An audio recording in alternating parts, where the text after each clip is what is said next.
자, 할 수 있어. 안녕하세요. 궁금해서 대신 오픈해드리는 오프너입니다. 오늘은 기원의 독수리 에디션 준비해봤고요. 한국 위스키의 대표 주자죠. 쓰리 소사이어티. 한국 위스키는 많이 안 마셔봐도 좀 기대가 컸는데 과연 어땠을지 오늘도 맛부터 한번 설명해보겠습니다. 가격은 9만원대, 알코올 도수는 43도였습니다. 너 지금 과자 올려놨다고 지금 얼굴을 내비치는 거야 지금? 너에게 줄 과자는 없어, 아쉽게도. 네, 오늘도 역시 뽕따는 아니고 친한 형님한 선물? 저희 집에 놀러 왔는데 두고 갔어요. 그래서 한 두세 잔째 홀쩍홀쩍 마시고 있습니다. 우선은 향에서 진한 바닐라와 약간의 오크가 느껴졌고요. 잔에 따르고 시간이 조금 흐르거나 잔에 위스키를 묻히고 맡아보면은 굉장히 진한 바나나 향이 느껴집니다. 그래서 저는 이게 바나나 향이 많이 난다고 처음부터 얘기를 하길래 딱 맡아봤는데 잘 안 느껴지는 거예요. 그래서 이런 식으로 이 잔 곳곳에 잘 묻혀준 다음에 맡으니까 역시나 바나나 향이 굉장히 짙게 느껴지네요. 근데 저는 약간 시원하고 민티한 느낌도 조금 있었습니다. 되게 뉴오크를 썼을 때 나타나는 특징 중에 하나인데 역시나 뉴오크를 쓰셨더라고요. 그 다음에 마셨을 때는 전반적으로 스파이시함이 굉장히 지배를 많이 하는 편이고 약간의 코코넛 느낌도 있습니다. 그래서 피니쉬에서도 특별할 게 없고 앞에 말했던 맛들이 일관적으로 잘 느껴져가지고 맛의 결이 좀 복잡하다기보다는 좀 단순한 편인 것 같아요. 향에서 나는 직관적인 바닐라와 바나나, 맛에서는 강한 스파이시함과 약간의 코코넛과 오키함, 요 정도가 거의 전부였습니다. 복잡 미묘했다거나 이런 부분이 없기 때문에 기원 독수리 에디션은 좀 단순하면서도 확실하게 바나나나 바닐라나 이런 스파이시함을 추구했다라는 게 느껴지는 맛이었어요. 그리고 오늘도 간단하게 술자리에서 이야기할 정도로 기원의 역사에 대해서 한번 이야기해보면은 2020년도에 남양주에서 시작된 싱글모트 증류소입니다. 이게 장인 정신을 표방하기 때문에 자동화를 해야만 하는 것들이 아니면 직접 손으로 다 만들고 계시고요. 전통 스카치 위스키 생산 방식을 고수하면서도 기원만의 스타일을 찾아가려고 노력 중이라고 하십니다. 뒤에 설명할 거지만 마스터 디스틸러가 스카치 업계에서 굉장히 오래 계신 분이에요. 그래서 약간 이런 식으로 기원의 스타일을 잡아가려고 하시는 것 같고, 그래서 몰트와 캐스크까지 모두 최고의 제품을 쓰려고 하시는데 메가는 세계적인 회사인 크레스프의 몰트를 사용을 하고요. 오늘 설명드린 기원 독수리 에디션 같은 경우에는 화이트 오크로 유명한 미주리 뉴 오크 캐스크를 사용한 다음에 퍼스트빌 버번 캐스크에 옮겨 담아가지고 추가 숙성을 한다고 합니다. 그리고 창립자이신 도정환 대표님의 경력이 굉장히 화려한데 CNN, 아리랑 TV, 에델만, 마이크로소프트에서 근무하셨다고 합니다. 사실 에델만은 처음 들어봐가지고 뭔가 찾아보니까 PR 컨설팅 회사라고 하더라고요. 근데 와중에 취미가 맥주 양조를 하시는 거여가지고 2014년도에 핸드앤몰트 브루잉 컴퍼니를 창립을 하셨어요. 그래서 현재까지도 용산에 펍이 하나 있는데 창립 후 4년이 지난 18년도에 거대 주류 기업인 AB인베브에 인수합병을 시켰다고 합니다. 인수합병을 시킨 직후인 18년도부터 오늘 설명드리고 있는 쓰리 소사이어티의 기원 위스키를 준비해서 20년도부터 위스키를 만들어가고 있고, 오늘 마신 위스키인 기원 외에도 이제 진, 정원 진을 또 만들고 계십니다. 그래서 사실 이 많은 것들을 다 기억하기엔 좀 그러니까 그냥 굉장히 대단한 사람이 술에 미쳐가지고 자기의 능력을 펼쳐서 우리나라에서 위스키를 만들고 있구나, 이 정도만 생각해 주셔도 좋을 것 같고, 다음으로 함께 일하고 있는 마스터 딜러 분도 굉장한 분이세요. 앤드류 샌드라는 분이신데 1980년에 그랜리베 증류소에서 일을 하시다가 91년엔 일본의 니카 위스키 마스터 디스틸러로 가시고 2001년도엔 스코틀랜드 스페이사이드 증류소의 마스터 디스틸러, 11년엔 미국 호퍼폭스 증류소 몰팅 시설을 디자인 설립 등을 하시다가 20년도부터 기원에 합류를 하셨다고 합니다. 이것도 사실 연역을 읊어드렸지만 스카치 위스키 업계 그리고 위스키 전체적인 업계에 40년 이상 발을 담그신 분이 기원에서 위스키를 같이 만들고 계시다 정도만 기억하셔도 좋을 것 같습니다. 대단한 경력들을 가지고 계신 분들인 만큼 위스키가 그만큼 맛있게 나왔냐 하면은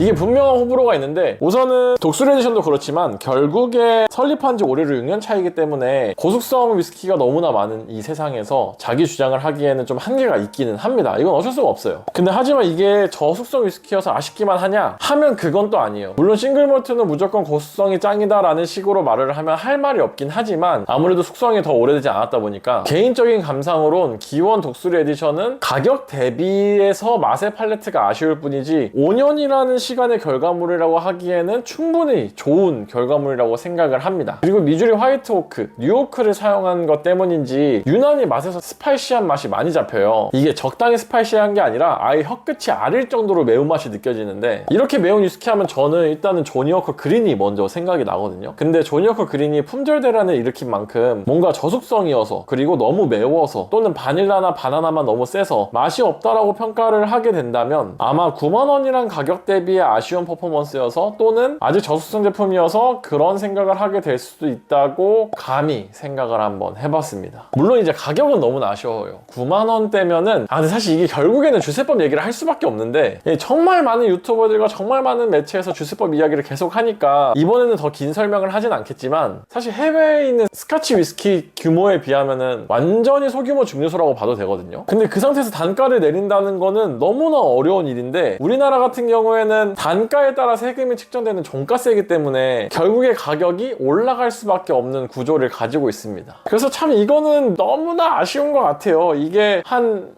4만원이나 5만원대에만 나왔어도 전 충분히 여러분들한테 구매해볼 법하다라고 추천까지 할 수 있었을 텐데 기온 독수리 같이 지금 나오는 이런 한국 위스키들은 결국에 좀 먹어볼 거 다 먹어본 사람들이 한번 마셔보기에 좋은 위스키지 9만원대의 다른 위스키를 경험해보지 않았는데 기온 독수리 에디션을 구매한다라고 하는 거는 위스키를 즐긴다라는 생각에서 봤을 때는 조금 아쉬운 선택일 수도 있습니다. 결국에 가격이 좀 발목을 붙잡는 것 같아요. 그리고 전 마시는 방식이 지금은 니트로 마시고 있긴 하지만 무난하긴 해요, 니트가. 근데 기분 좋은 바나나 향이 오래 두고 맡았을 땐 나지만 자주 맡게 되면 초반 이후에 잘 나지가 않아가지고 오히려 물을 한두 방울 떨어뜨리거나 아예 쪼르륵 좀 물을 좀 섞어주는 게 좋더라고요. 왜냐면은 원래는 안에 있는 맛을 피어오르게 하기 위해서 물을 한두 방울 떨어뜨리는 방식을 채택을 하는데 이 기온 독수리 에디션의 특징이 꽤나 매운맛이 많이 잡혀있어서 물을 좀 넣어서 중화시키면 훨씬 더 마시기가 편했습니다. 물론 기온 독수리 에디션의 특징인 바나나 향도 더 잘 느껴졌고요. 그리고 온도락잔에 마시는 것도 해보긴 해봤는데 아무래도 향의 인텐시티가 좀 약한 편이다 보니까 온도락으로 했을 때는 향이 전반적으로 많이 약해지는 느낌이 좀 들었고 하이볼은 타서 마시면 좋을 것 같긴 한데 이게 4만원이면 주저없이 타 마셨을 텐데 9만원이어서 뭔가 타 마시기 부담스럽습니다. 근데 어차피 지금 이거 한 잔 따르고 거의 안 마셨으니까 이걸로 한번 하이볼을 타서 마셔볼게요.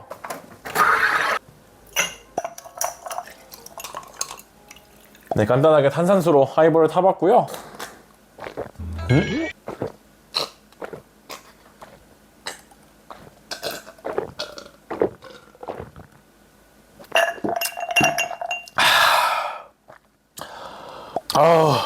너무 맛있는데?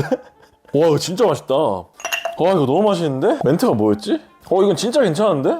이게 멘트 이었구나. 네. 이게 하이볼 좋은지 안 좋은지 얘기하고 마무리하는 거였는데 엄청 좋습니다. 엄청 좋아요. 이거 진짜 맛있다, 이거. 근데 9만원? 갑자기 생각이 좀 바뀌네. 너무 좋은데요, 하이볼? 이거 하이볼 타 마시는 게 제일 맛있는 것 같아요. 원래 이거 대본에 없는 내용이었는데 원래는 니트로 마셔보고 좀 물 타고 마시는 게 제일 맛있어가지고 그게 제일 훌륭한 줄 알았는데 하이볼 진짜 맛있는 것 같습니다, 이거. 네. 그리고 이제 이 뒤 멘트가 이제 뭐 위스키 안주가 좀 특별할 게 없어서 오늘 좀 이렇게 갑자기 뭐가 생겼죠. 로토스랑 제가 아몬드랑 이렇게 참 크래커 제일 많이 위스키 먹을 때 조금 주워 먹는 편인데 하이볼 드실 거면은 뭐 안 드셔도 될 것 같고 네, 그렇습니다. 갑자기 대본이랑 완전 달라졌네. 너무 맛있는데 이거? 이제 이게 그만하죠. 어쨌든 네, 가격에 대한 아쉬움은 있었지만 굉장히 기원이 올바른 길로 잘 가고 있다고 생각을 해요. 너무나 잘 위스키를 꾸준히 잘 만들고도 있지만 사실 처음에 기원 배치 1번이나 이런 것들을 제가 마셔보진 못했어요. 근데 나중에 2번, 3번 올라가면서는 제가 주류 페스티벌 이런 데 가가지고 한 번씩 경험을 해봤었는데 그때마다 느껴지는 게 뭔가 감추려고 하는 의도가 명확하다라고 느껴지거나 아쉽다라고 느껴지거나 되게 뭔가 여러 지점에서 다른 맛있는 술들이라고 하면 좀 그렇긴 한데 다른 이미 정통이 굉장히 오래된 해외에서 나온 그런 뭐 스카치나 이런 것들을 먹다가 우리나라 위스키를 마셨을 때 이게 개성으로 느껴지지 않고 사실 이질감이 많이 들었었거든요. 근데 이제 한 해 한 해 지나갈수록 확실히 이질감에서 한국의 어떤 것으로 바뀌어가고 있는 것 같습니다. 제가 그래서 오늘 니트 잔을 선별할 때 원래는 웬만하면은 그냥 민자 있는 걸로 해요. 근데 일부러 조니워커 위스키 잔으로 가져왔거든요. 우리나라의 기원 위스키도 뭔가 세계 판매 1위 제품이 조니워커처럼 전 세계에서 이름 날리 오면 좋겠다라는 마음으로 조니워커 잔으로 좀 마셔봤습니다. 전 너무 즐겁게 마셨고요. 9만원이어도 저는 이것저것 다 경험해보신 분들이라면 충분히 구매해볼 법하다고 생각합니다. 괜찮은 것 같아요. 물론 위스키가 처음이다 라고 하면 조금 아쉬운 지점이 분명히 있고요. 오늘은 여기까지고 구독자가 오늘로써 5,620명 됐더라고요. 한국 위스키를 이제 친한 형님이 술을 두고 가서 처음으로 우연치 않게 소개시켜드렸는데 이게 대만의 카발란이 유명해진 것도 되게 전 세계에서 깜짝 놀라는 일이었잖아요. 우리나라의 기후적인 특성도 엔젤스 쉐어가 5에서 10% 정도 된다고 하고 대만은 10에서 15% 정도죠. 그리고 스카치 위스키는 1에서 2% 정도라고 하는데 우리나라 기후만의 특징이 담긴 위스키가 분명히 이 쓰리 소사이어티를 통해서 나올 거라고 좀 생각을 합니다. 생각해보면 아무래도 고속성 위스키를 만들기 어려운 기후 조건인 만큼 적어도 5년 내로 좀 괜찮은 위스키가 하나쯤 등장하지 않을까라고 생각을 더 해보게 되고, 오히려 5년 내로 좀 승부를 봐야 되지 않을까라고 생각도 같이 듭니다. 즐겁게 잘 마셨고, 수익 창출이 이제 1월로서 돼가지고 조금씩 이제 수익이 생기고 있어요. 매번 봐주셔서 항상 너무나 감사해하고 있습니다. 혹시나 궁금한 수 있으면 댓글 달아주시면은 제가 구할 수 있는 선에서는 최대한 구해서 한번 리뷰를 또 해보도록 하겠습니다. 쇼츠 맥주 관련돼서는 종종 달리는데 롱폼에서는 자주 안 달리더라고요. 다 해드리기엔 어려움이 있지만 그래도 최대한 노력을 한번 해보겠습니다. 언제나 봐주셔서 너무 감사하고, 그럼 지금까지 건강한 술 문화를 시간 오픈했습니다. 오늘도 봐주셔서 감사합니다. 안녕히 계세요. 생각을 다 먹었네. 이거 제가 원샷 하는 건 계획이 없던 거였는데.